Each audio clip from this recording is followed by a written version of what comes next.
Good morning, everyone. We're going to get started since we have a lot to cover today. Thank you so much for attending this today's Interfaith Roundtable training. Welcome.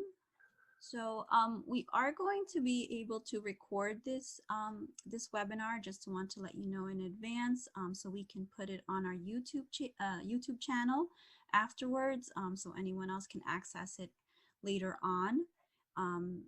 If you don't want to be recorded, you can just type in the chat box. That's fine. We'll have opportunity for Q&A after the presentations and for a think tank discussion as well. So welcome to our webinar today, New Jersey Legalized Marijuana. What's next? Today, are happy to partner with the DEA and the Partnership for a Drug-Free New Jersey, who are going to be giving us presentations to help us learn more about this issue and next steps that we can take to safeguard our communities. I want to welcome Gwinnera Curry. She's on our line. She's one of our co-hosts today and our interfaith chairperson of our interfaith committee. Also on the call is Demetricia Curry. She's our secretary for our interfaith committee. And Michael Doherty, I believe, is on the line as well. He's our vice chair for our interfaith committee. Okay, so we're just going to go over who we are. Presentations by Special Agent Timothy McMahon, the DEA, and Bill Lillis from the Partnership for a Drug-Free New Jersey. And then we'll do a Q&A, think tank discussion, announcements, and closing.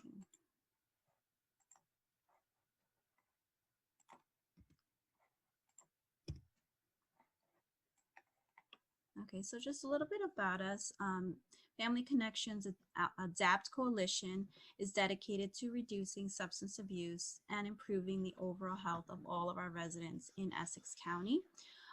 One of our committees, or one of our longstanding committees, is our Interfaith community members. They empower faith-based leaders of Essex County to understand and engage in the issues affecting overall wellness in their communities. Our chairperson is Gwinnera Curry, vice chairman is Michael Doherty, and the secretary is Demetricia Barnes. So now we'd like to present, Gwinnera is going to present our first presenter for today. Good morning, everyone. Again, thank you for joining us for which promises to be a educational as well as informative presentation today by both of our two co-collaborators in this. We thank you for being here. We thank you for being present. It's my privilege to serve as chairperson alongside Michael Dougherty and Demetricia Barnes of the Interfaith Committee. Let me introduce to you Special Agent Timothy McMahon. He's the Drug Enforcement Agency Administration, and he is going to be presenting to us first. Prior to becoming a special agent with the Drug Enforcement Administration, he spent 6 years as a trooper with the New York State Police. He also has been assigned to Enforcement and Task Force Group, served as Special Agent Recruiter for New Jersey, and is currently assigned as the Public Information Officer. McMahon also works as the Demand Reduction Coordinator for the DEA in New Jersey, and Special Agent McMahon earned a Bachelor of Arts degree in English from St. Bonaventure University. So we look forward to all that he will share. As Jessica mentioned, we will have a Q&A towards the end. However, please take advantage of the chat box. If there's something that arises, there are a few of us that will be monitoring that, and we'll be either tabling them or ensuring that we are able to address those during the time of the presentation. So thank you again, Special Agent Timothy McMahon. We turn it over to you. Okay, thanks very much for having me today. With obviously the recent vote to legalize marijuana recreationally here in New Jersey, I'm going to be talking a little bit about, since it's so new here, or will be new here. I'm just going to go over some information on what's been going on out in Colorado and what they've been experiencing. They've kind of been almost like a test case for the other states across the country that have legalized, since it's been legal there for so many years now. So just try and give an idea, let you know what's going on out there and what we may start to experience once this kicks into gear here in New Jersey. So let me just get my screen up.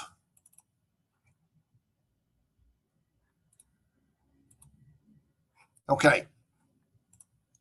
All right. So just real quick, for those not too familiar with the DEA, we're a federal law enforcement agency. We enforce the federal narcotics laws for the United States. And our main mission is to dismantle and disrupt drug trafficking organizations, whether here locally, across the country, or internationally. As you can see from the map, we have offices all over the country. We have over 200 offices here in the United States, and we have 91 offices internationally. So we're conducting investigations not just here in the United States, but all over the world. As far as marijuana policy, as far as DEA goes, DEA is the lead federal agency responsible for enforcing the drug laws, and I underline this, enacted by Congress, which make marijuana illegal. And again, part of the reason why I underline that is I get a lot of questions about, well, why don't you just legalize it? And really my question is, well, how many times have you reached out to your senator or representative to ask them about legalizing it? Because that's not DEA's role. We enforce the laws that Congress makes. And until Congress removes marijuana from the Controlled Substances Act, DEA will continue to enforce those laws on the federal level. Just to clarify, the investigations that DEA does not go after people that are using, in this case, marijuana. We go after the drug trafficking organizations, those that are responsible for growing, manufacturing, transporting, distributing. Those are the people that we go after. We do not go after those that are using. Marijuana is Schedule 1, which basically means that it has a high potential for abuse, and there is still no currently accepted medical use in treatment. The FDA has not come out and give their thumbs up for marijuana to be used medically. You know, I'm sure most of us know marijuana is a mind-altering psychoactive drug. THC is the main psychoactive ingredient that gets people high. Smoked, mixed with food, edibles becoming a big problem, especially in those states where it has been legalized recreationally, and I'll touch on that in a little bit. Marijuana connects to the cannabinoid receptors in the brain. And these receptors influence pleasure, memory, thought, concentration, perception, coordination. And you can see how, I'm not going to get too much into this, but especially for youth, how it can affect them. Okay, just a little more info. Approximately 1 in 10 who use marijuana will become addicted. It can cause permanent IQ loss. Use during pregnancy may cause fetal growth restrictions. Studies link marijuana use to depression, anxiety, suicide, planning, and psychoactive episodes. Okay, so getting into it. Majority of the information I got about what's going on in Colorado, I got from what's called Rocky Mountain HIDA. Now, across the country, there are what are called HIDAs all across the country, and HIDA stands for High Intensity Drug Trafficking Areas. There is a HIDA, actually several HIDAs here in New Jersey. Where we are, we're part of the New York, New Jersey HIDA. And basically what that is, it's a program operated out of the Office of National Drug Control Policy in the White House. So every year, the Rocky Mountain HIDA, and I strongly encourage you to take a look at it. Every year they put out a report about the legalization of marijuana in Colorado and what the impact has been there.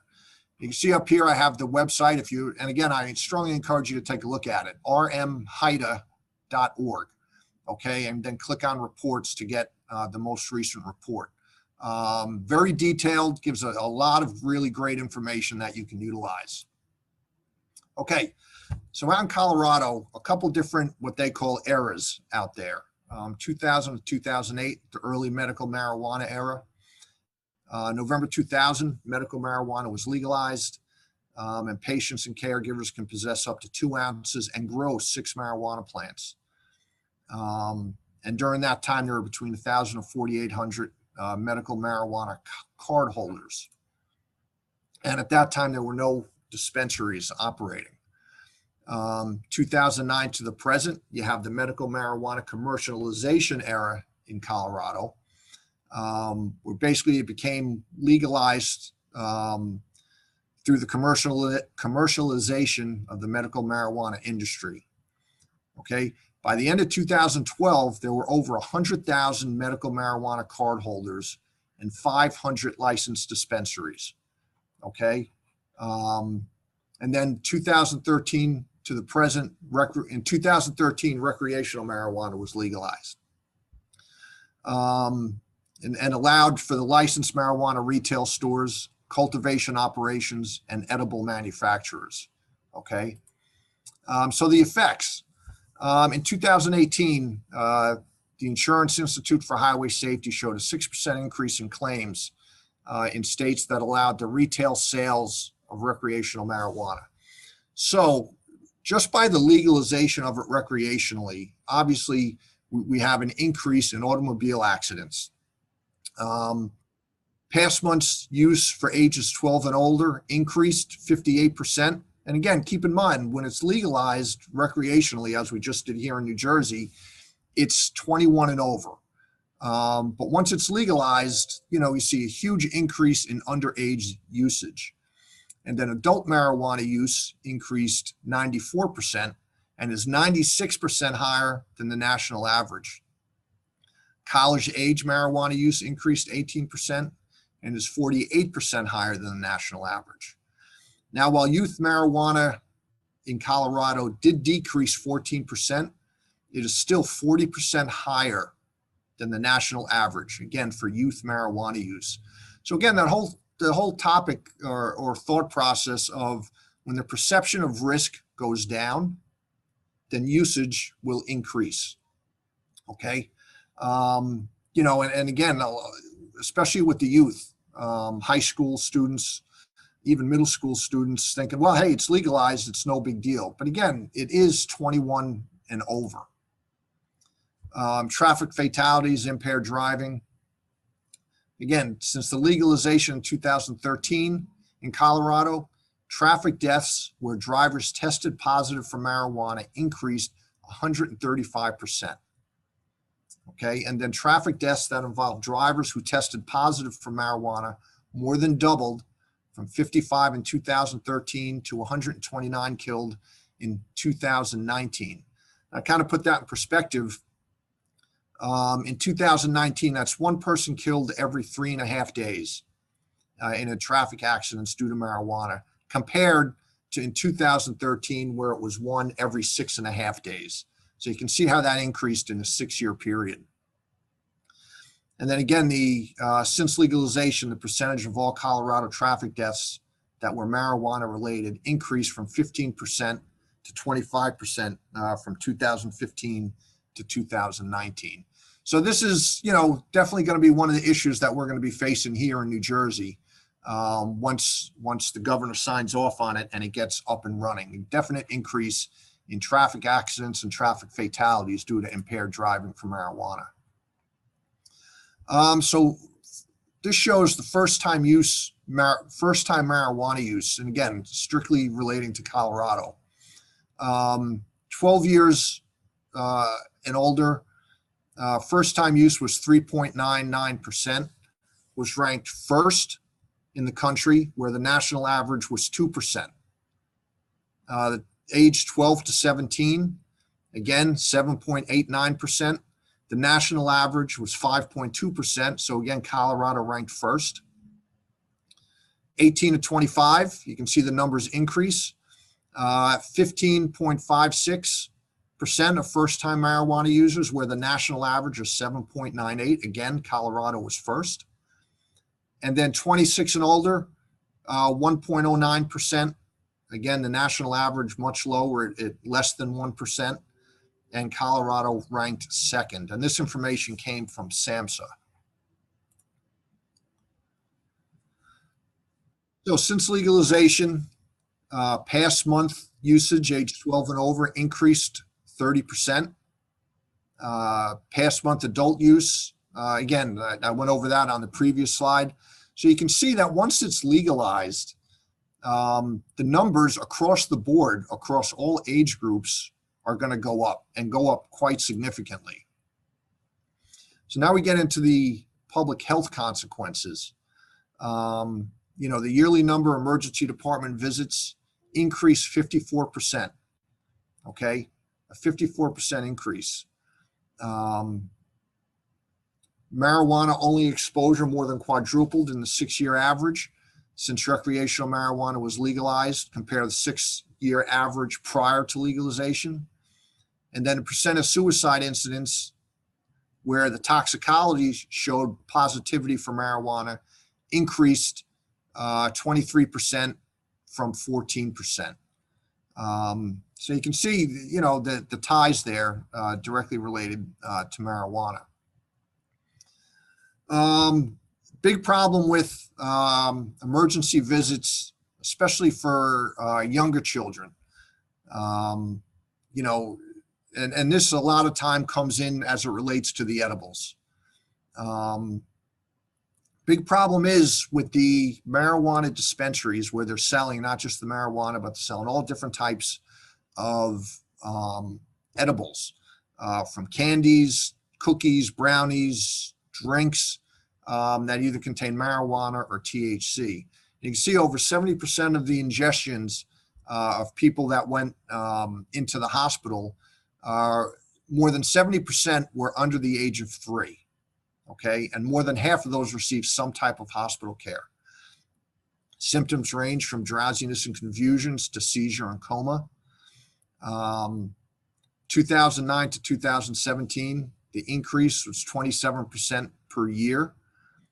And again, more than 70% of those ingestions occurred in states where marijuana was legalized.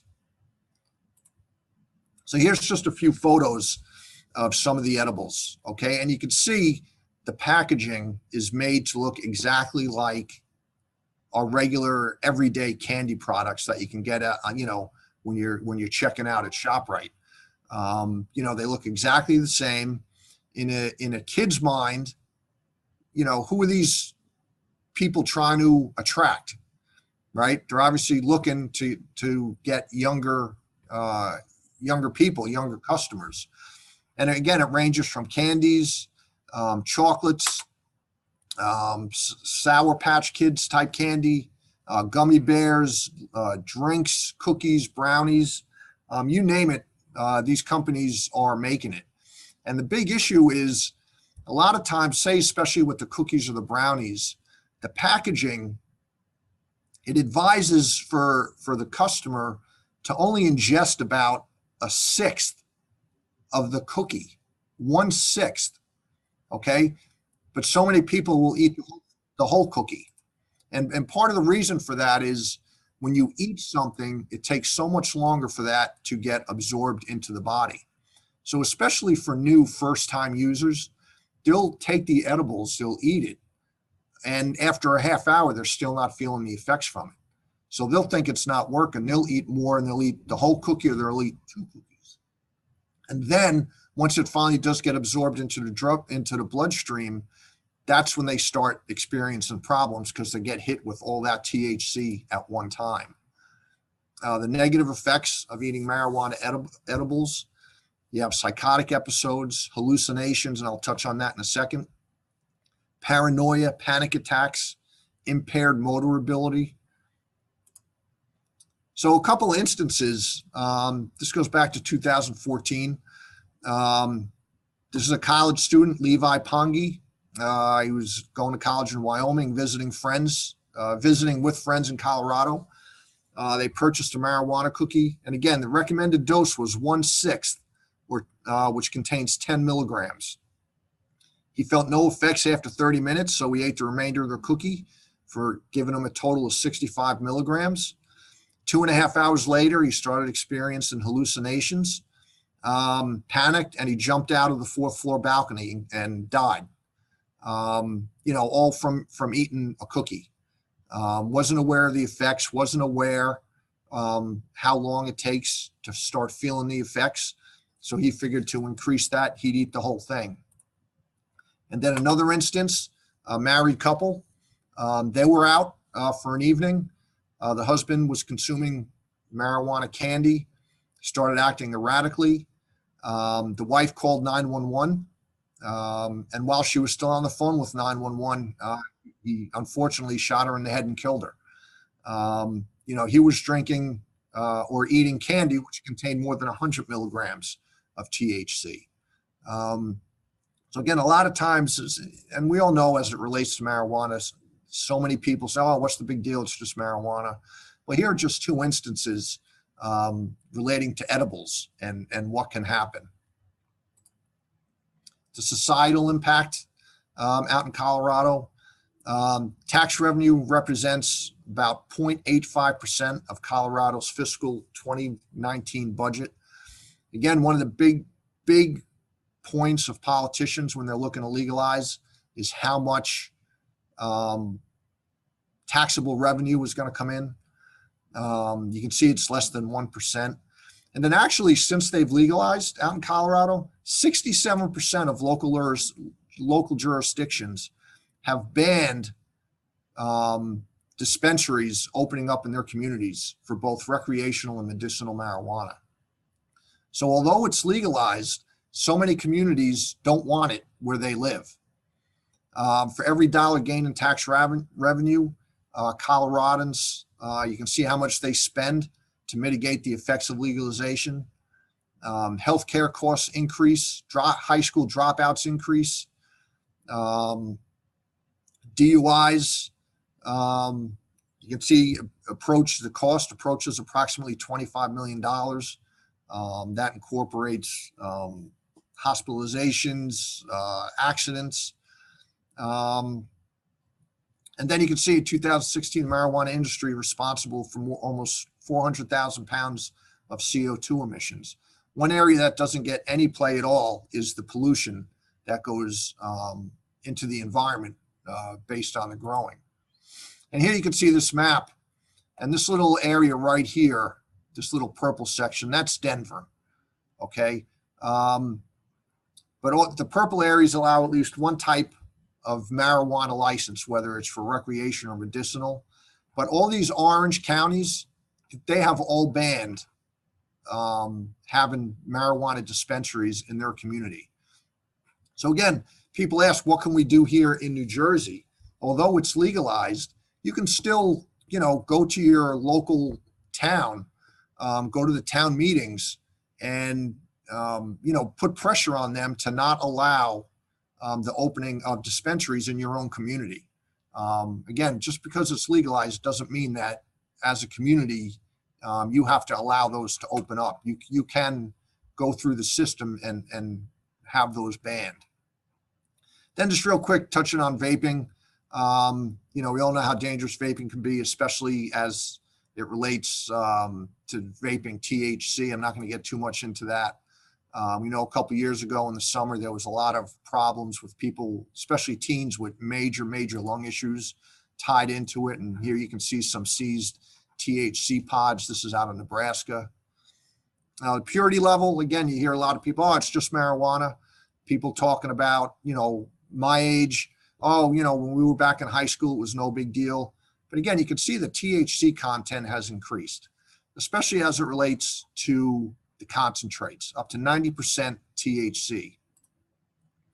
And then in speaking with our counterparts in DEA out in Colorado, some of the things they experienced once it became legalized, they said out-of-state criminal groups immediately exploited the legalization and started moving into Colorado. Okay, the criminal groups looked at that as an opportunity. Okay, they used the marijuana laws as protection. And then because these new groups moved into Colorado, it led to increases in other crimes. Some of the examples were credit card skimming, robbery, including ripping off rival marijuana growers, and murders. They would also exploit state regulations to obtain marijuana green cards. And then what they would do a lot of times, and again, remember, legalization, depending on the state regulations, you're only allowed to grow a certain number of plants for personal use. But a lot of times what these criminal organizations do, they'll move into high-end areas. They would rent high-end properties basically as a way to avoid detection. Because people, the thought being, hey, I'm from a very nice area. People aren't going to be looking at me as a drug dealer. But unfortunately, what a lot of these people do when they rent these properties, they'll rewire the whole house so that they can set up a marijuana grow operation in the basement, which then ultimately destroys the house with mold growth and everything else that goes with that. And then the other thing they found was that the marijuana, the illegal marijuana in Colorado was much cheaper, and it was of better quality than what somebody could buy in the marijuana dispensary. Okay, so something else to keep in mind for here in New Jersey. And then, touching on the illegality of it, there is a myth, and again, this is put out by a lot of politicians when they're looking to legalize, that once we legalize, it's going to do away with the black market. Okay, I could tell you that is patently false. Okay, our office here in Newark, DEA office, working a marijuana investigation, thousands of pounds of marijuana coming into New Jersey from Oregon. Okay, you can see the photo on the left. This is just from about 5 months ago. Bunch of our agents and task force officers working with the office out in Portland went out there, seized 14,000 marijuana plants. Okay, now the significance of that is marijuana recreationally was legalized in Oregon in 2015. Okay, so again, that thought process that, oh, well, once you legalize, it's going to do away with the black market. Well, look at that photo, 14,000 plants. And then on the right side, 2,000 pound seizure that we made. This is just a sample of that, that came from Washington State. And again, marijuana was legalized recreationally in Washington State in 2012. Okay, so again, that thought that, oh, once we legalize it here in New Jersey, which it is now, there's going to be no black market. I can tell you the black market is not going away. There's too much money involved for these drug organizations to say, oh, New Jersey legalized it, we're going to leave New Jersey. It's not going to happen. And then just touching on what they've done out there. This is from 2019. The Rocky Mountain Heights Drug Task Force conducted 278 investigations into black market marijuana, resulted in 237 felony arrests. 7.4 tons of marijuana was seized. Again, illegal. 68,000 plants seized. And then the marijuana that was grown there was sent out to 29 different states. Okay. And then here in Jersey, obviously it was the voters passed it in November. The last I read about it, it's been delayed because Governor Murphy wants to add penalties for those under 21 that are using it. So that's hung up down in Trenton now. They're trying to work that out. And whenever that happens, then they'll come up with all the rules and regulations that are needed, to finally legalize it. But then will this be us? In states where it's legal, huge billboards on the side of the highway. We're going to start seeing these all over the place once it goes into effect. And then again, what can we do? As I mentioned before, follow the example of the communities out in Colorado that have banned recreational and medicinal dispensaries. Make a big stink with your local representatives. Let them know you don't want it in your community. And that's all I have. That's my contact info. If anybody has any questions, you can feel free to reach out to me. But that was just a real quick overview of looking at somewhere where it's been legalized for a number of years now, what they're experiencing, and a lot of probably what we're going to be experiencing here in New Jersey once this actually goes into effect. Thank you so much. Awesome. Oh, go ahead. Go ahead. That's okay. Sorry, we're overstepping each other. We're eager to acknowledge appreciation to Special Agent McMahon for sharing all of the data, the statistics, kind of the journey that Colorado has experienced as it relates to potential legalization. Well, it's legalized in New Jersey, but the efforts to make it accessible, or what that looks like. So thank you again, Special Agent McMahon. We very much appreciate all of that. And so now we're going to transition to Bill Lillis. I hope I'm enunciating that properly. He is part of the Partnership for Drug-Free New Jersey. He's a certified prevention specialist by the Addiction Professional Certification Board of New Jersey, and has spent approximately 15 years working in the field of prevention and treatment for alcohol, tobacco, and other drugs, including 5 years as the education coordinator for Integrity House, which is a treatment facility in Secaucus. He is also coordinator of the Partnership for Drug-Free New Jersey's Parent Education Program and the Partnership's Drug-Free Workplace Program, where he travels throughout the state making presentations free, keyword free, to schools, businesses, faith-based, and community organizations promoting prevention. He also provides business and technical assistance in establishing or updating policies and procedures in order to maintain a healthy, safe, and drug-free workplace. So we thank Bill Lillis again for joining us this morning, and we turn it over to you, Bill. Thank you again. So appreciate the invite. And, on behalf of my executive director, Angelo Valenti, and Angela Conover, so we thank you for giving us the opportunity to present. So the Partnership for Drug-Free New Jersey, we're a 501c3 nonprofit, and our message is primarily prevention of underage drinking, illicit drug use, vaping. Marijuana now is a piece of the puzzle, certainly. So this presentation I've tweaked. This is something we would normally give to parents, but Jessica and I were talking, and in terms of faith-based organizations, we wanted to target some of the presentation regarding prevention strategies. And Tim did a great job covering a lot of the issues regarding marijuana. So you're going to see me go through the beginning of the presentation rather quickly. And then after that, the final presentation, where we're going to look at specific strategies. Okay. So just a moment to acknowledge the extraordinary effort faith-based leaders have played for decades on the issue of substance abuse from all three areas. So when you look where families go for safety, for security, for spiritual bonding, right? The faith-based organization, the house of worship, serves as a great source of prevention. And then when a family is stuck, right? My son, my daughter, my brother, my husband, my wife, right? Often the call comes to a faith-based leader, so you knowing what to do.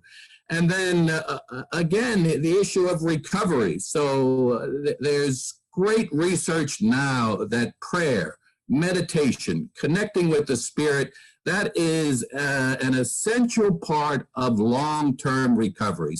So what you in the field have been doing for decades, we used to separate the science and the faith-based. Now we're seeing there's real need for integration. So on behalf of the partnership, thank you for the good work you're doing. So just some data from December of this came through. So Tim touched on it, right? So these are our primary drugs of choice among young people. So alcohol pretty much has maintained itself and maintained steady. We do have numbers of kids reducing underage drinking and many kids getting through high school without using alcohol. So that's good, but clearly more work to be doing. And again, Jessica and I, we were talking, what are we going to do about prevention?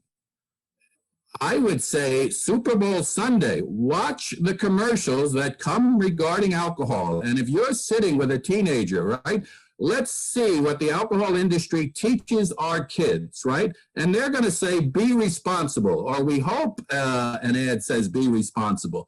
Well, you as a parent, you as a faith-based leader, you define what responsible is. For the partnership, that is waiting until you're of legal age to use that product. So, but they're going to make it fun, right? Look at how the physicality of these people. So one question I always ask, you know, how come all these people drinking look so good? There's no one overweight, no one has an issue. So that's an example of a faith-based prevention strategy, or more so a family.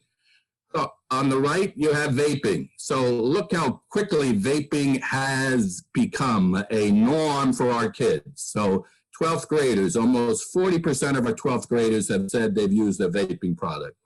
We in the prevention field, we've gotten a handle on it. That number, it looks like it's stabilized for 2020. So, and we're going to do good prevention to bring vaping down. But in the middle, you have marijuana, right? And again, right? Give me $15,000, $20,000 to spend with Jessica and your ADAPT, and let's tackle marijuana. Well, look at what happens from 10th to 12th grade. So this is national data, right? It goes up from 28 to 35%. So if you're doing prevention among juniors and seniors, it's too late, okay? So prevention, I would argue on marijuana, 5th, 6th, 7th, and 8th grade. That's where we need to do good prevention, okay? So it goes from 11% to 28% by 10th grade. So again, targeting your message, that group of young individuals regarding marijuana, that needs to be the target, okay? This is the data we show parents, right? So alcohol is still our primary drug of choice, right? You have marijuana and tobacco to follow. But this is New Jersey middle school data. So again, getting me across to the parents in your faith-based organization, you can't wait till high school to bring up this topic, right? So the American Academy of Pediatrics, this conversation needs to start at age 9, okay? Again, just illicit drug use, so marijuana dominating, right? But we are hearing pockets of cocaine and other areas, cocaine mixed with things in New Jersey coming out. And I'm sure Tim could give a whole hour on the different illicit drugs that are coming. Okay, and then past month use, right? So on the right, nicotine. So nicotine is a chemical substance that affects the brain. So if we're going to solve the marijuana problem, we're going to have to solve the nicotine and vaping problem. The two coexist. I'm going to start with nicotine in my vaping product, and then when I get bored with it, I'm going to try something else, and marijuana and THC is a piece of the puzzle.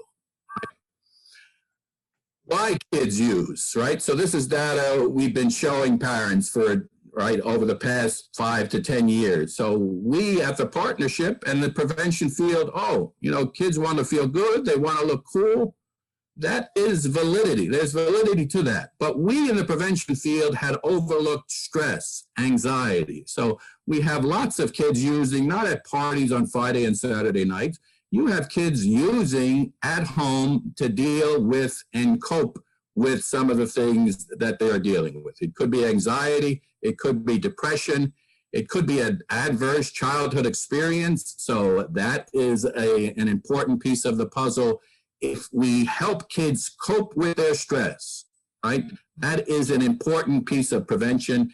And as Tim said, this product is being commercialized as solving people's anxiety, solving depression. So again, Angelo Valente and Angela Conover, we are all looking for a health-based public health research conversation. The partnership has done that since we started. We did it during the vote, and we will continue to do that. So we argue, especially with the adolescent brain, that marijuana is a harmful product, okay?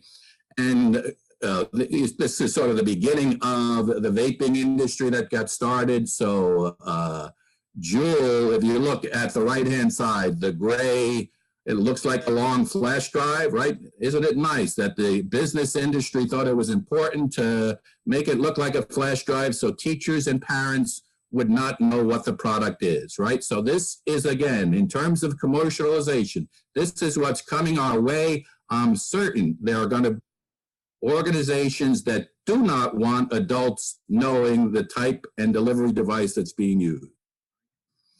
The Surgeon General is saying a 5-year increase, right? So again, we need to do both. We're going to address marijuana and a comprehensive effort to reduce vaping as well. Okay. And then along with vaping, right? Why kids use? So in the green bar, the top one, to experiment. A kid wants to think, well, what's it like? You know, curiosity, a natural curiosity.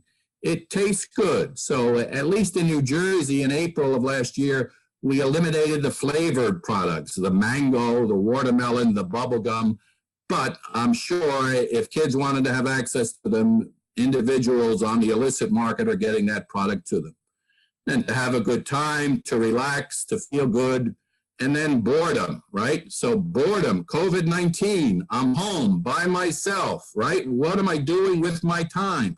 So COVID in the beginning, actually, for those kids who were not using, the data showed it actually reduced use, right? So remember, March, April, and May. Oh, no proms, no Friday night. Where do I go? So the hanging out was reduced, and then access to the product was reduced. I couldn't get my hand on my illicit drug. I couldn't get my hand on my alcohol. But as we've adopted for the good, people have adopted for the unhealthy. They've found ways and obstacles to obtain product. And now you have some kids that because of COVID are actually using more than they were because of various academic and social and other emotional issues, right? And just quickly, right, as I said before, right, here's what they did in the vaping industry. You look at the sweatshirt on the left, it looks like an ordinary sweatshirt. No, look a little closer. There's the nozzle that, right, oh, I can vape my product, keep everything in. Tim's video, Tim's picture of the edibles, right? So this is the market we are looking for that's coming our way, right? So this is from the Center for Disease Control, right? So it's been increasing considerably. Advertising, flavors, right? New levels of nicotine. I know that we in New Jersey banned the product regarding flavored cigarettes, but we've got to modernize our control strategies to adapt to the diverse array of products, right? So Tim was showing those edibles. So I'm worried about a 5-year-old, right? You see that. How do you prevent, if I'm the adult legal user, I've got to put strategies in place in my home to prevent my kid from getting access. And as Tim said, is anybody talking about this? We in the public health field, we're talking about it, right? We in the prevention field are talking about it. But what's out on the market regarding legalization? Did they talk about this? I've heard very little. So, okay. So, I'm going to go through this quickly. So Tim's presentation covered a lot of this, right? So effect on school performance, lifetime achievement, right? You start using marijuana and the data is clear. The earlier you start, the more impact on the brain, right? So again, a prevention strategy, okay? Here's what I want you to ask your kid. If you've got your youth group, your youth ministry, your Bible study, I want my 3rd and 4th grader. How many brains do you get? How many brains does your creator, your God, right? How many, right? You get one brain, only one, okay? And what happens to that brain between 10 and 27 affects it for a lifetime. So I want every kid in New Jersey to have a healthy brain, and I'm sure faith-based leaders want the same thing. So keeping alcohol, nicotine, marijuana, and any illicit drug out of your brain creates a healthy brain, okay? So, marijuana use disorder, right? So again, from a professional, from a public health standard, marijuana use disorder is a disease, much like alcohol use disorder, right? So we have to address this. And, Tim put stuff out there. Is marijuana use disorder going to go up or down as a result? And you will have people argue, well, we think it's going to go down, right? So I'm saying we're going to have an increased access, increased availability. Right? We've talked about the commercialization of the product, right? The billboards that are out there. So again, a prevention strategy in place. I'm pretty sure there's a gentleman's agreement. So I'm not talking legal, but I'd ask people to look what goes on, and I can do some work on that. But there used to be, and it may still be in practice, where people, the billboard owners, would not advertise alcohol or tobacco within 1,000 feet of a church, a park, or a school. So now with marijuana coming down the road, if you want to prevent a billboard from being put up there, well, you may be able to do that, okay? And now, that fourth bullet, right? The growing manufacturing of the product, they know how to increase the level of THC, and some of it, not all of it, but some of it as high as 90%, right? So now you've got a better device, right? So the days of bongs and joints are slowly fading, where more kids are using their vaping devices. So they've got a better device that kids like. You've got a higher level of THC conduct in product. So to think that marijuana use disorder is going to go down, show me the science, show me the proof. I need to see that, okay? And I had a conversation with a student assistance counselor in the fall, and he told me, he says, Bill, I've never seen higher rates of marijuana use disorder. I'm sending kids to treatment because of marijuana at levels I had not done 3, 4, 5, and 15 years ago. So that's what we need to address.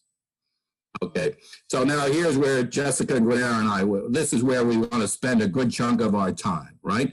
So if you're going to do marijuana prevention, you have to target from a public health perspective. If the product is legal, well, then we will adapt to that. And the Partnership for Drug-Free New Jersey, we have a media campaign that is ready to go, okay? So artwork available for you to have, right? And that artwork is always available free of charge, okay? So now we have to prevent underage use of marijuana, right? Who is your message, right, going to? So, we need to be honest and real. You may have families in your congregation who have been using marijuana, using it in front of their kids, seeing it as acceptable, and this becomes a generational issue. And you may have people that have lived their lives, kept their jobs, and provided for their families, okay? But again, from a public health perspective, we need to look at that, much like we did with nicotine and tobacco, right? So if we're inhaling smoke, right? If we're getting high, what are we not doing, right? So, do we want our marijuana users, do we want them coaching Little League? Do we want them to be basketball coaches, cheerleader, drama, right? These are questions, Bill Lillis, I've got my thoughts, but if you're, at St. Lucy's in Newark, right? That's the question for you to answer. What do you want, right? And again, data on pregnant women, targeting your message. We do not want women from a health perspective who are pregnant using marijuana. And then it does become legal, all right, 21 and over, what is a, quote, healthy way? I don't know if I want to phrase it that way, but we want to prevent abuse of marijuana. We want to prevent the disorder from taking place. So that is an example of a targeted message, right? So I'm hoping, as I was saying, you in the faith-based field, you guys have been doing great work, right? Men and women leading, trying to provide a healthy lifestyle for people. And build on what you're already doing, you know. So we know how many you work, we know the dedication you have. You know, you can't be spending 15 hours on that, right? Look at what you're already doing and build on, right? Recognize the good work you're doing and seeing, all right, well, here, maybe we need to get the message out to pregnant women. Maybe we need to help families deal with marijuana in Bible study, right? So you've got to play the game with the cards you have, right? You're already doing good work, and then note that, okay? So prevention needs to be targeted with appropriate messages for the health of body, mind, and spirit, right? So, right, the data, the information, the guidance provided in our spiritual handbooks, right, whether it's Islam, whether it's the Judaism, Christianity, Hinduism, right, the Sikh tradition, no matter what faith tradition you have, the healthy mind and spirit is part of what makes a healthy individual. It makes for a healthier family. It makes for a healthier environment, right? So go to your scripture, go to your readings, and again, build on what you already have. We want our kids to have a healthy body, mind, and spirit. We want our families, and we want our faith-based organizations, right? Your school, whether you're running a school, right? If you have a school within your faith-based house of worship, Bible study, right? If you have lessons in Islam or, you know, in synagogue, right? The Sikh tradition, when you have your youth together, you have to educate and not assume they're not being exposed, right? And then the environmental, right? So I'll give you one example from my neighborhood. I live in Jersey City, Central Avenue. I would say it's 1 block, it's 1 mile between Washington Park and my house right by Persian Field. There are 3 vape shops there, right? And what I'm asking from an environmental perspective, if the vaping industry only wanted to target smokers trying to get off, are you going to convince me that there's a market in my 1, 2, 5 mile area that can sustain 3 vaping shops, right? So as Tim was saying, what's going to happen where these marijuana dispensaries are going to be put in place, right? We have 100,000 New Jerseyans already using medical marijuana, and we have adapted to that, and the health department in New Jersey has categorized what works for medical marijuana. You know, in some ways they have done some things, they've avoided some of the mistakes that were done earlier on. But from a workplace perspective, if my employee is using medical marijuana, that is an issue, right?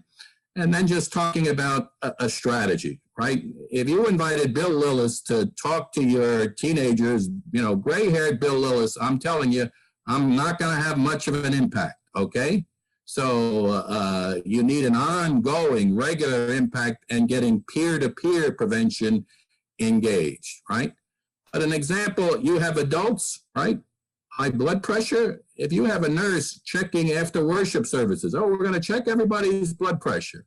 Well, smoking, tobacco use, alcohol use, all of those may lead to high blood pressure. So just by having someone's blood pressure checked, you may have a health checkup where, oh, you need to see your doctor about this.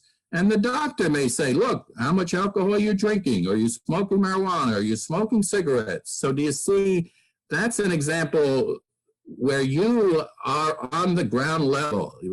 It's strategies like that that I would argue are good. And I'm sure, right, Gwenera, Jessica, there's already some great prevention strategies that you at Family Connections are already doing and sharing. So happy to work with you on that, okay? So the presentation that I give also covers underage drinking, right? And just a little bit about COVID, right? 55% of teens say they've experienced problems, right? Excessive stress, right? So adapting to COVID as it relates to marijuana, right? I talked about regular use, right? More people using that, it protected some, and it kids, once they got access, right, you had higher levels of activity, anxiety, depression. So some of them were using more, right? So on the left, right, we're talking about strategies, right? So looking at our kids, right? Attachment style, the bonding between young person and adult, that is critical, right? Connecting an adult who cares, that is critical to a kid's development, right? You may have personalities, a kid may be less resilient because of what's going on in COVID, more likely to have depression, right? Current life experiences, right? Growing up as a kid today, let's acknowledge there are real challenges, right? So I would argue it makes sense for the brain to think, oh, you know, I need to get high to deal with it, right? Well, we need to challenge that. And then a predisposition for mental health or substance abuse, those individuals, right?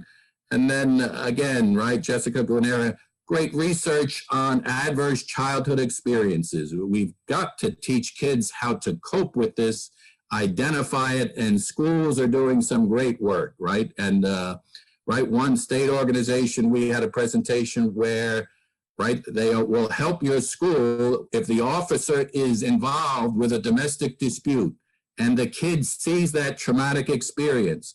Well, there's a program in place where you get the school involved and hopefully the parents involved. That is a prevention strategy, right? So on the right, we want to listen with empathy, right? If you tell a kid, oh, that's nothing to cry about. Well, if the kid's crying, that kid thinks it's worth crying, right? So you want to validate why they're depressed. You want to validate why they're angry. And then saying, well, it's okay to get angry, but here's how you cope, right? And then if they've had traumatic experiences, right? And then we in the faith-based field, you can serve the needs of your families, your individuals, but know when you're out of your league, right? So an example for me, I am a prevention specialist. So when someone speaks to Bill Lillis saying, oh, we need to do treatment, and what do you go? I pass the ball. I am in prevention. That's my expertise. I am not in treatment. So I say, well, here are the resources that are available for you to go. So knowing when to get help. Okay. These are warning signs, right? Neglecting hygiene, appearance, change in weight, slurred speech or skin abrasions, glassy or red eyes. Those could be chemical reactions, right? In the middle, if they're neglecting hygiene, appearance, a change in weight, right? Change in mood, eating or sleeping patterns, right? If there's more fighting with friends or family, right? We talked about depression or loss of motivation. If they're nodding off at meals, I would argue that is a specific issue, right? That says something's going on. If they're missing spoons, a clear sign of heroin use, right? Grades, lateness, skipping class, right? Increased candle or incense use, right? If they're using marijuana, you may be hiding that, right? Prescription medication is also, right? Addressing the opioid issue is also a piece of the puzzle. Okay. So these are risk factors, right? That we see that, again, scientific data, right? 12% of our kids have depression or, all right, if we know that, well, then 12% of our people in our faith-based, our houses of worship are experiencing, well, how are we dealing with depression? That could be a prevention strategy. So what have you been doing in the field, right? For decades, the faith-based, you want kids to have a healthy self-concept. You want kids making their own decisions as opposed to their peers making their decisions for them. And, right, again, going back to Bible school, your Friday night youth groups, that you are providing structures where kids can hang out in a healthy, safe environment. That is great prevention, okay? So again, thank you for doing that. Good parental monitoring, right? So a kid needs rules, a kid needs expectations, and when, all right, you failed that test, well, you know, that's a tough teacher, don't worry about it. All right, what are you saying to that kid? All right.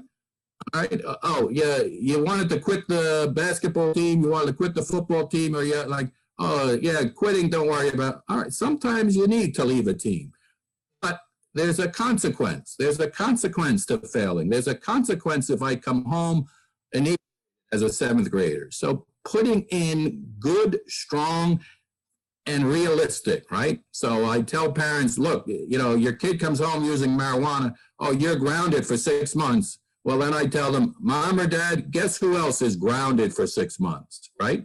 So now maybe, all right, 3 weekends, no access to your computer. I'm going to keep an eye on your phone. You've got 3 weekends where you and I are home and we're going to talk this out, right?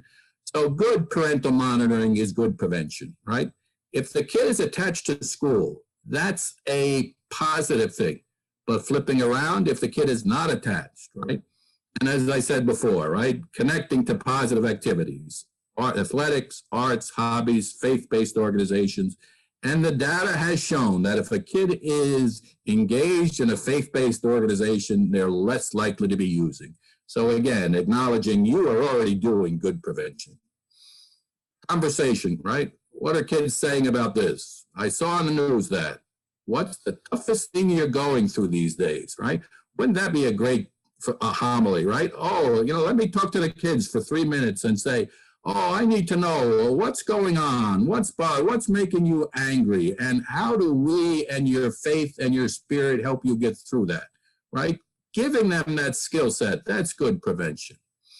And then we have advocated for meals, right? Meals, those people have 5 meals per week, right? So job well done if you're doing that, but you might be able to do it now with COVID than you had in the past, right? So sharing a meal, and if grandma or grandpa are there, that's great. If Aunt so-and-so is there, that's great. The more adults at the family meal talking and bonding, and then making sure mom and dad are not looking at their cell phones. So not only the kids have their cell phones away, mom and dad have their cell phones away, that we're bonding as a family, connecting. And then, as I noted, right, conversation starts at age 9, right? Just finishing now, we at the partnership, we have a Knockout Opioid Abuse Day coming in October, but we are running webinars throughout 2021. So our next webinar, Burnout on the Front Line, right? So those of in the field, again, free of charge, right? And I'll send this to Jessica so people can register, okay? These are our school-based programs, right? 3rd grade activity book, 4th grade folder, 5th grade handout for parents. And then we've got a PSA challenge for middle schoolers, and our deadline for the Shout Down Drugs program is coming up very shortly, February 1. So and then we're going to have a concert, okay? So as I noted, we have a marijuana media campaign underway. I'll get that information to Jessica, and I'll connect Jessica with Natalie Golub. Natalie is our media coordinator, right? And then we are on social media, right? We're on Facebook, so, and again, prevention has to be done that way, right?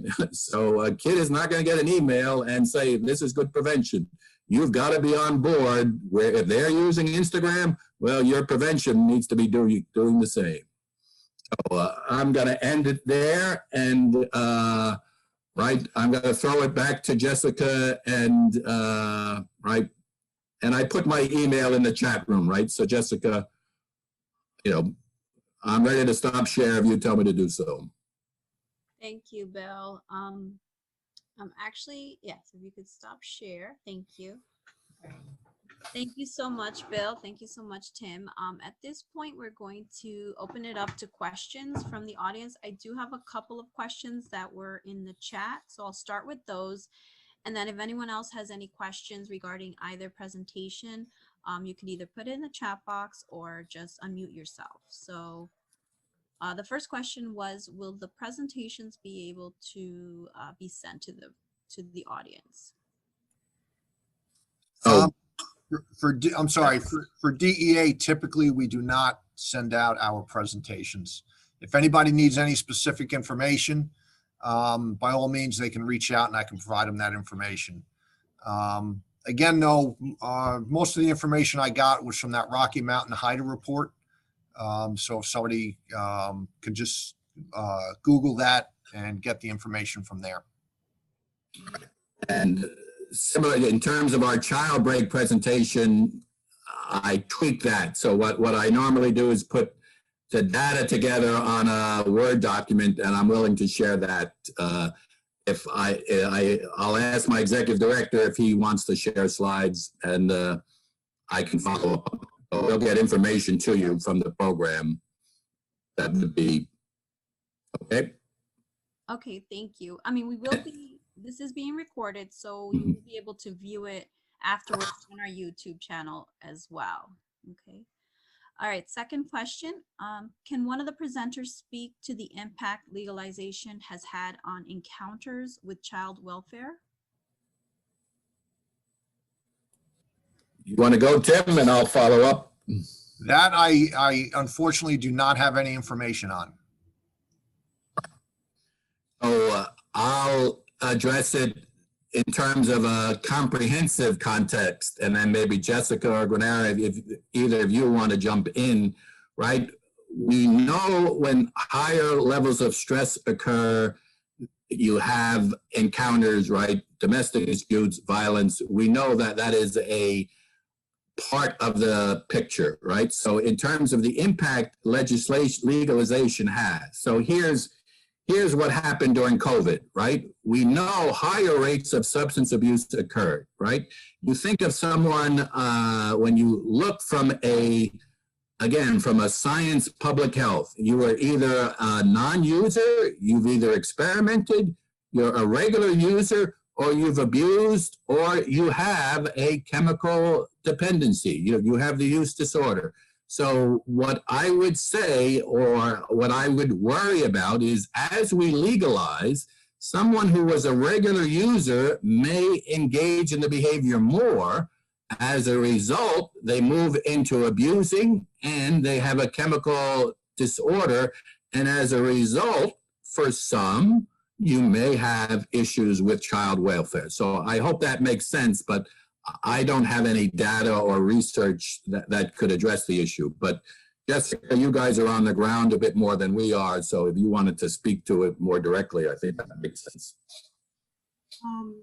I'm sorry, I unmuted. So that was me to ask the question. The reason why and good afternoon, the reason why I posed it was because, so I'm a part of Home Safe, which is a housing first model. And the reality is, many of our families may be actively engaged in treatment and or actively using, right? And so I'm thinking that now that it's become legalized, and as some of them become aware of this, because it's interesting, some of them weren't even aware that it was on the ballot. And we did some voting 101, and so a lot of them were surprised. But it's like, I've been thinking, like, what does this mean for families who have been involved with DCP&P, sometimes re-encounter, the system while in our program. But for us, our focus is more so harm reduction, and how do we, engage them more in services as a tool of prevention. And yeah, so I was just wondering, like in Colorado or just in general, has there been any, talk about, like, what does this mean for families who are actively engaged, who are in like housing first models? I'm thinking of teaching them, like, I hate to say safe usage, but it's like, just because it's legal doesn't mean that you can sit in the living room and smoke in front of your kids now. You know what I mean? They may do it. We can't kick them out their housing, for smoking marijuana or any other substance for that matter, So it's just interesting to me. Thank you. Right. But one issue in terms of if you're in a housing complex, right? So, common areas, that would be an issue. What's happening in the hallway? If the smell of marijuana is bothersome to you, so, right, look at what happened with nicotine and tobacco, right? 30 years ago, my sister was thought to be crazy when she didn't allow people smoking in her car, right? We've created a norm towards tobacco. The very norms, attitudes, and behaviors that have made us healthier in terms of tobacco, I would argue, give us a model in terms of how we deal with marijuana. And marijuana in a housing complex is an issue. And, I'm happy to engage in a conversation, send an email my way. That is real. and hope we can adjust it and prevent things from happening rather than creating a norm. So an example, again, of a norm. One mother, at a presentation I did last year, she stopped telling her kid to walk through the park because all the middle schoolers were vaping. So the kid had to walk around the park. So the mother said, well, should I call the cops? I said, no, call the mayor, okay? And that how dare these kids take what is supposed to be a healthy environment and tell another, convince another parent, right? So the norms in the hallway, once they're established and it's legal, well, you may be able to prevent something with signage, postage, and again, treat it from a health perspective, right? Do we want pregnant women inhaling marijuana while they're going by, right? So you've got to be as creative, as inventive, but use good science, right? Don't scare, right? Create what is a healthy hallway? What's a healthy common area? What's a healthy front, if there's space in the parking lot, right? Those are things I would argue are important to address. Thank you so much. I have another question. How can cannabis operators ensure we are creating a safe environment? No, wait, I'm sorry. How can cannabis operators work with community organizations, I missed a line, to ensure we're creating a safe environment for everyone?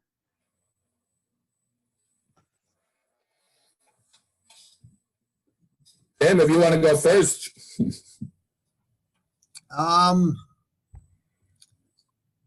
That's a little out of our league from the enforcement side.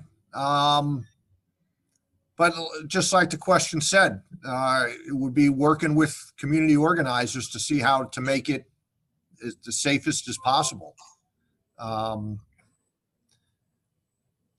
know the stats show, as an example, with inner city areas, there's a higher percentage of liquor stores than there are in more suburban areas. And I've read some things that's a concern with the legalization of marijuana, that a lot of the dispensaries will now start showing up in lower income areas. So again, that would be a perfect example of working with the community on possibly where to set these locations up. So it's away from a large populated area. So here is my thought, that the federal government can issue guidelines, restrictions, regulations. What's a healthy environment, right? We can get some stuff from Trenton, okay? But again, is it 40 people on this group, Jessica?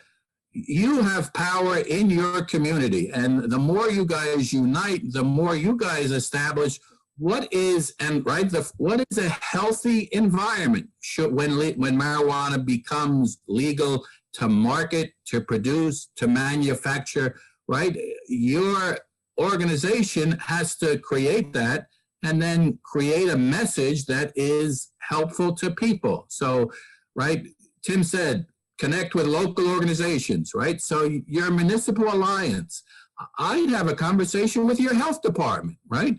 I have your school nurses, right? So Bill Lillis at the Partnership I have very limited time. I'd love to spend, 40% of my time in Newark, but the Partnership, we're a statewide organization, take advantage of everything we have, our media campaign, our workplace campaign, our, the knockout opioid campaign, take advantage of everything we have.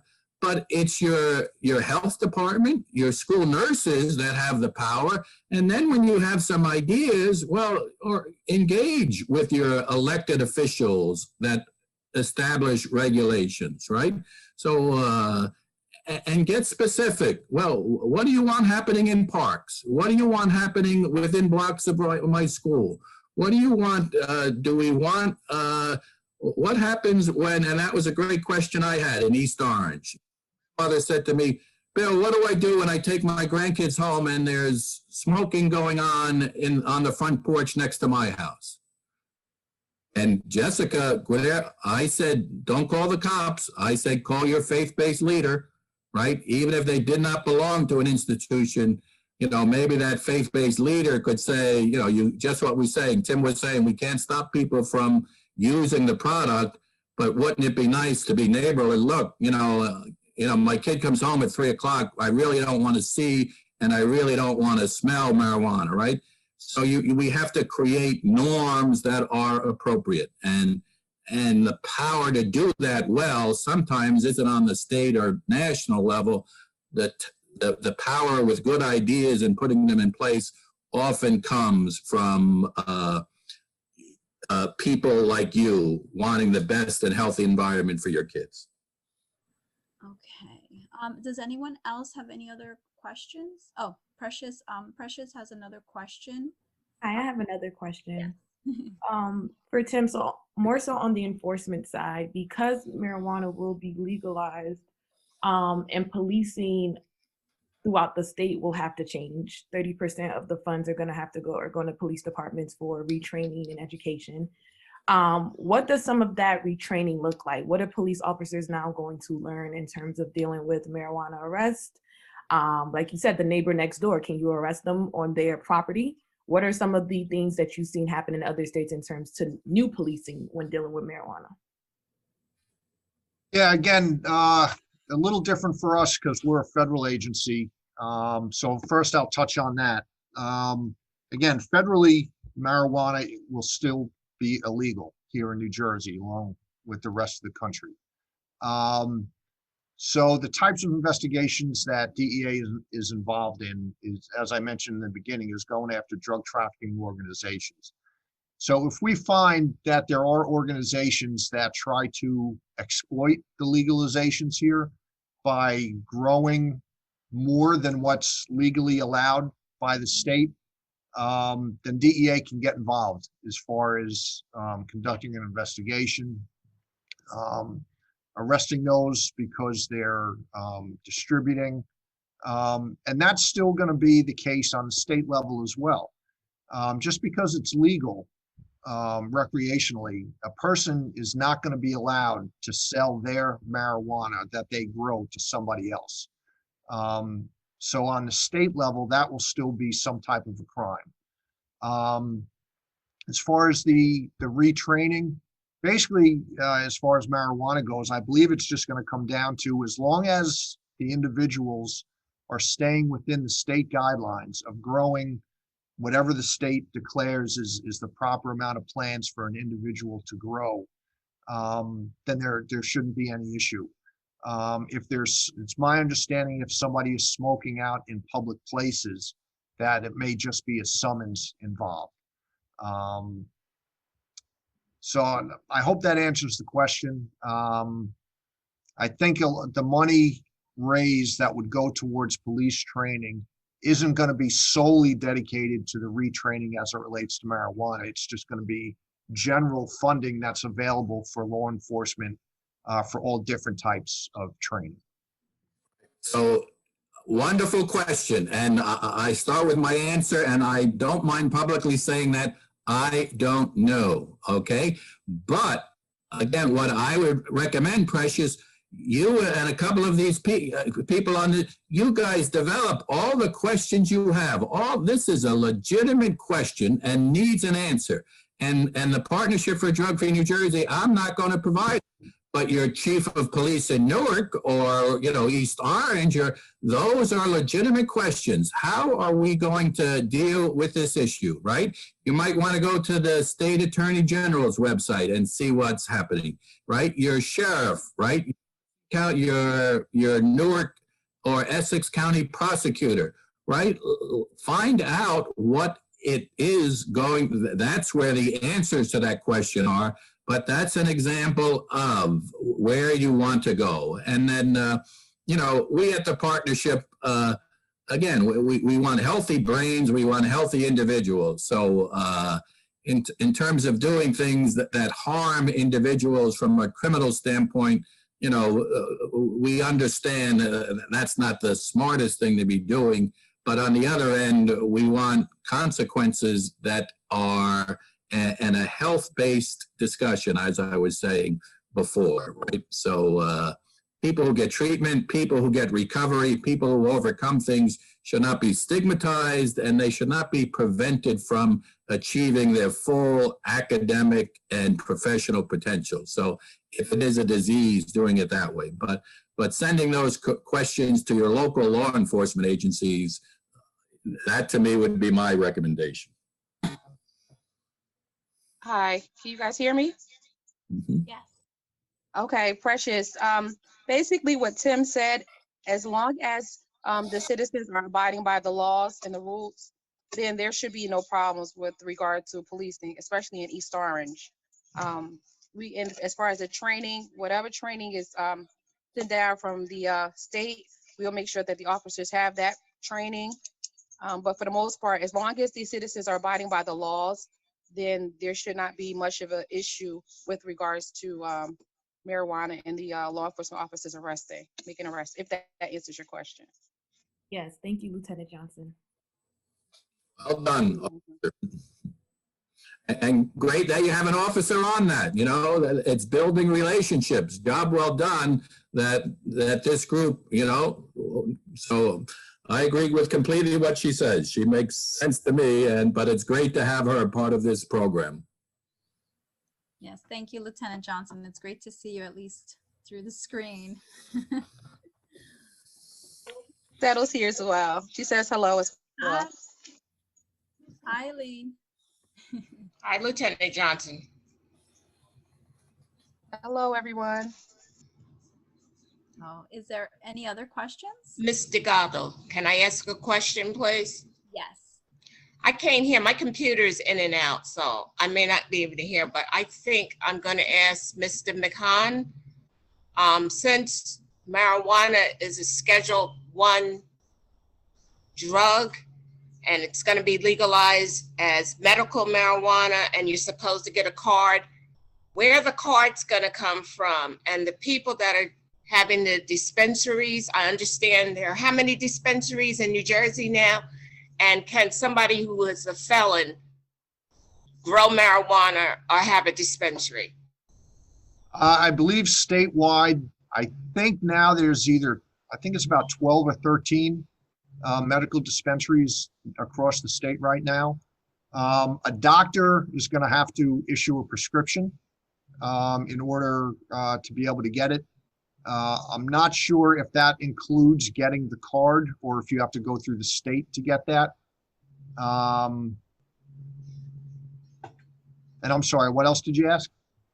I asked those that are going to be growing it or a dispensary, what kind of criteria? Can you be a felon and do that? I mean, that's what I'm asking.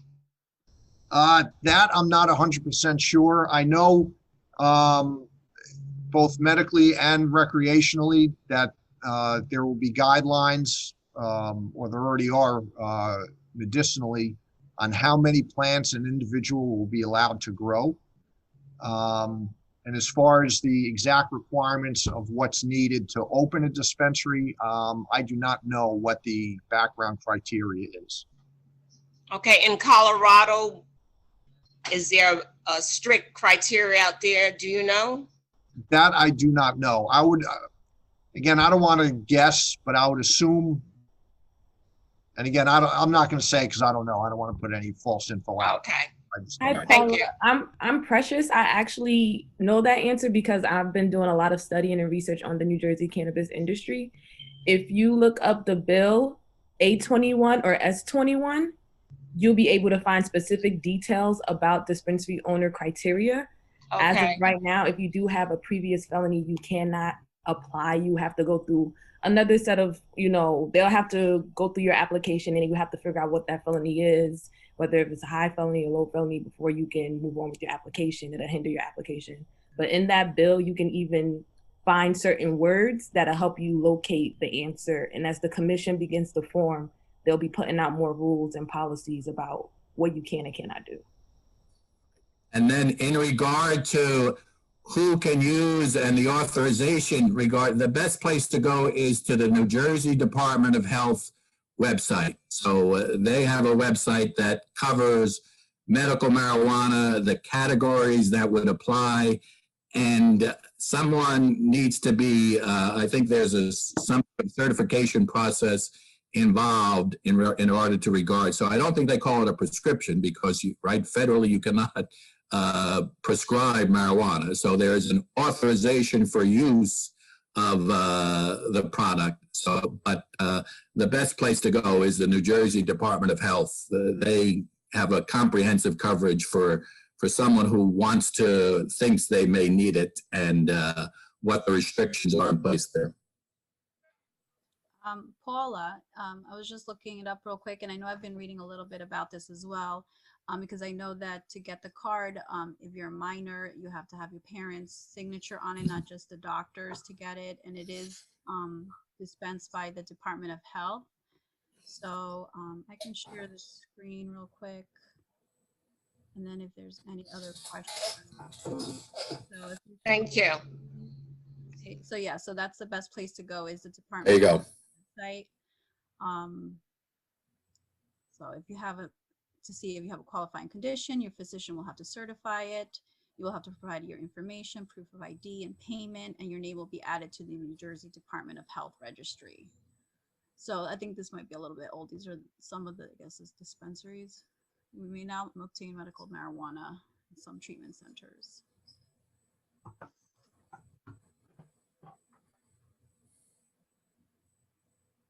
Okay.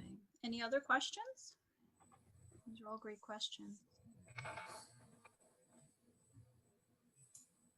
Okay, Precious is adding in the chat box. She's adding the websites for the various legislation, state of New Jersey bills as well. So if you can look at that. Okay.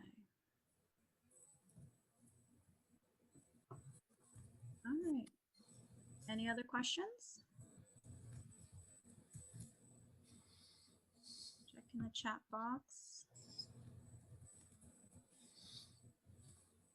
So I put our website in the chat box, Jessica. So Yes.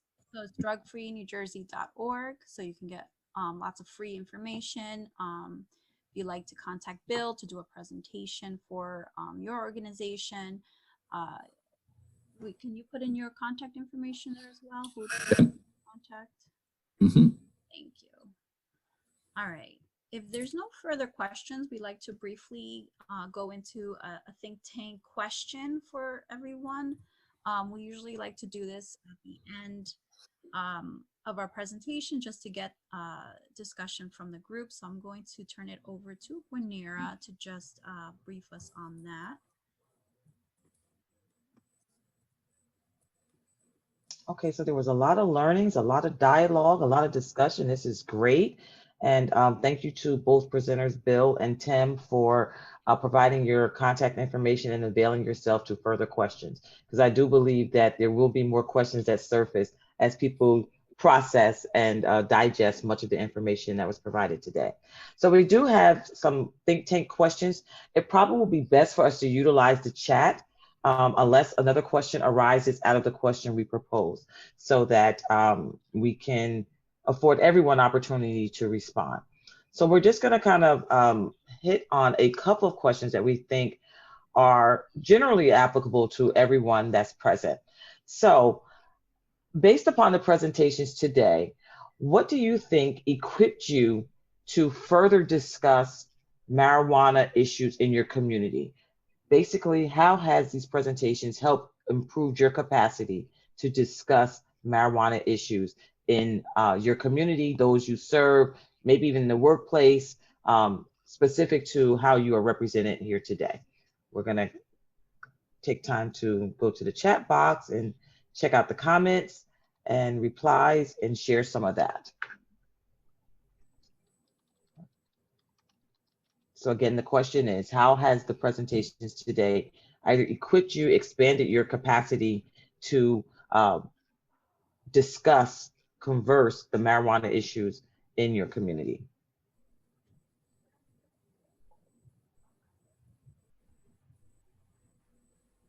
Okay, so we have a response from Demetricia. Knowing the possible effects of the legalization of marijuana gave a lot of insight, really will bring concerns to City Council.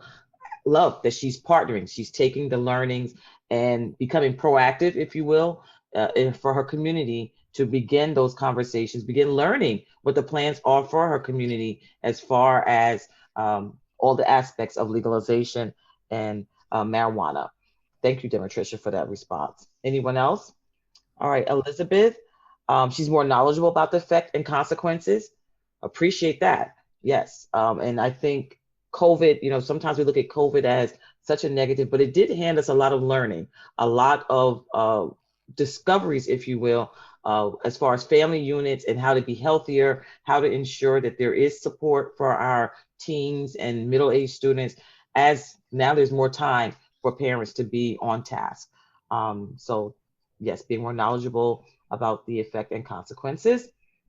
I like the idea of bringing together the stakeholders such as police, school nurses, and SACs and community members about how marijuana is going to be dealt with in our town.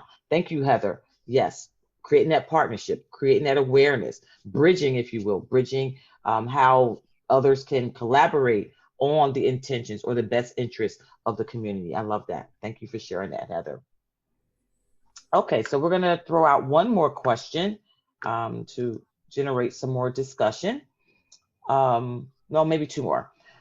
What resources do you feel are needed within your community to educate, inform, extend more prevention efforts about the health risk of recreational marijuana use?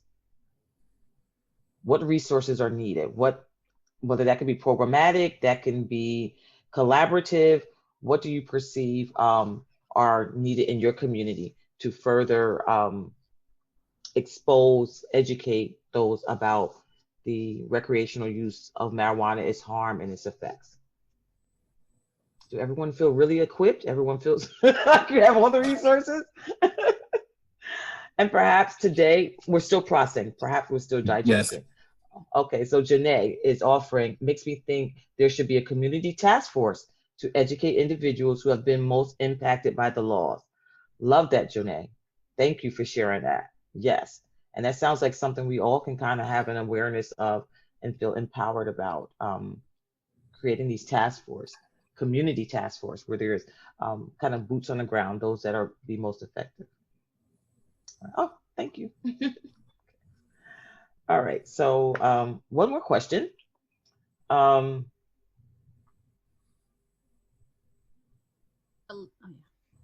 Elizabeth has another. Oh, she has a response? All right, when I go to the questions, I kind of lose Zoom for a minute there. So Elizabeth, continues education and training without weary. Yeah, weary or worry? I think both are applicable. I'm not sure. Without weary. Okay, I'm gonna take it as typed. Okay, thank you for that. So thinking about your spirituality, your house of worship, faith-based organization. Twofold question. Has there been any discussion regarding educating, informing, or any prevention efforts around the legalization of recreational use of marijuana? And if so, what has been the hot topic? What has been the discussion? What has been proposed? What did you see, or what are you learning is the next step? Okay, so 402002 has a comment as well regarding the previous question, the importance of continuing to bring education in schools. Agreed. That's going to be significant. Educating around the effects, especially as it relates to their development and it extending from the age that they are through their early adult years, what the use, the implications of use will have on their development mentally, emotionally, physically, is important. So thank you for sharing that.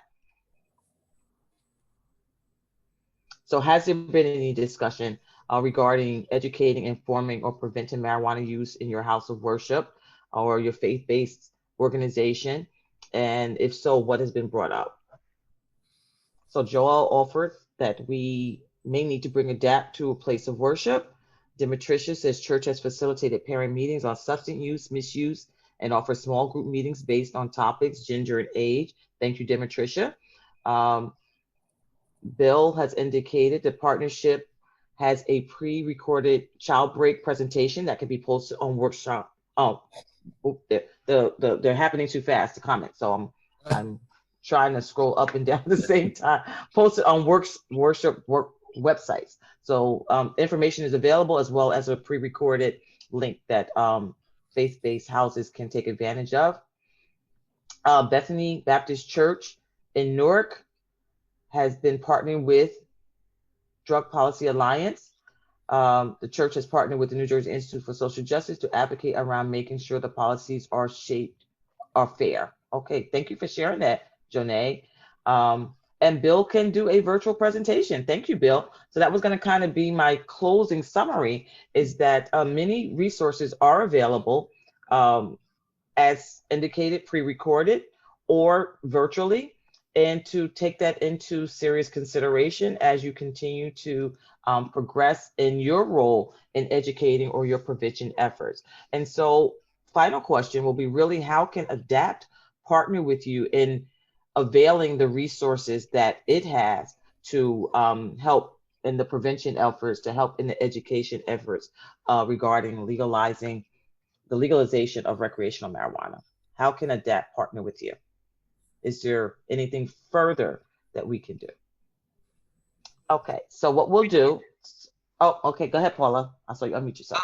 I think ADAPT, I know I'm talking to my parent liaison, and we want to educate the parents. Even though marijuana is legalized medicinally, it still is not that benign drug from the 60s to 70s, that it's very detrimental, that your children or our youth could be using it, and the very bad long-term and short-term effects that the drugs have. And we need to really educate the public to that, because a lot of people are still under the misconception that marijuana is so benign. It is not a benign drug. Unfortunately, I've had students who have had very, very adverse effects of it. So thank you. Thank you, Paula. Just to summarize some additional comments that came in, Demetricia offered that Bill's virtual presentation for parents are great as well. And the hidden in place site presentation by Tim. Yes, that is there a virtual component to that now, Tim? Yes, I just put that together, and I did the first virtual one last week. So that, awesome. that is now available. So definitely want to add that to your toolkit. All of us that are involved in youth work and family work, I think family work as well would benefit from that. So perhaps we can get a hold of that, Jessica, in some capacity and distribute to those who were participants today. I think that would be quite beneficial, quite helpful. Jonay has offered an article written by the pastor, Dr. Timothy Atkins Jones. I believe that's in response to the question of prevention efforts, how to help, how ADAPT can partner with you. And then 402002. Oh, Yacel. Okay, Yacel, thank you for identifying yourself. Is also offering available to provide education on vaping and marijuana for free to schools and all the faith-based organization. And included is the email contact. So hopefully we'll be able to collect all of the emails, all of the contact information, distribute it as a communication to everyone that participated, as well as some of the other aspects that were addressed through the Q&A and the chat segment. Well, thank you for participating. Thank you again to our two informative speakers today, Tim and Bill. Very much appreciate your leading us and informing us and educating us, because there's always learning happening. So thank you again. All the best for the remainder of 2021. And I turn it back over to you, Jessica. Thank you, Gwenera. So we're just going to close out with a quote and just a few announcements. Knowledge is no value unless you put it into practice. I thought it was kind of went along with our presentation today, but I think this is what we try to do with every roundtable training. And our announcements. So upcoming events or meetings with ADAPT, we have this Friday coming up at 5 p.m. is a self-care and wellness tips for teens. So if you have any teens that would like to share with us, have a conversation with us. We're going to share some great information, and we're going to raffle a lovely self-care kit. Next week, February 2nd, we're having our underage drinking committee meeting, as well as our prescription drugs committee meeting on February 4th. On Wednesday, on February 3rd, we're having our Incorruptible Essex Youth meeting. Just contact me or Emmeline Falcone if you want to learn more about our youth meetings. Those are closed meetings. They have to be signed up members to participate into that program. It's for educating and leading our youth to be educators and leaders in their communities on tobacco prevention.